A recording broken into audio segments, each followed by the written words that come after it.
আসসালামু আলাইকুম ও রহমতুল্লাহ। আজ আমরা জানব সূরা ইখলাসের ফজিলত। শুধু 4টি আয়াত কিন্তু অসীম সওয়াব।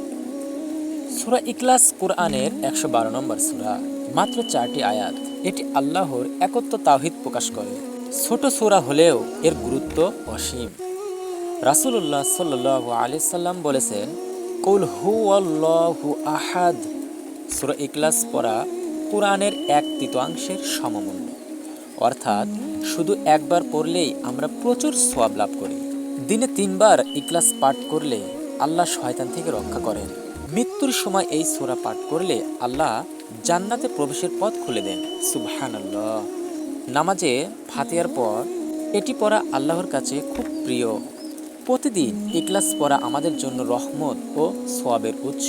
আসুন আমরা ছোট এই সূরা ইখলাস পড়ি, আল্লাহর নৈকট্য অনুভব করি, প্রতিটি দোয়ায় সওয়াবের অমিত সমুদ্রে ডুব দেই আজই।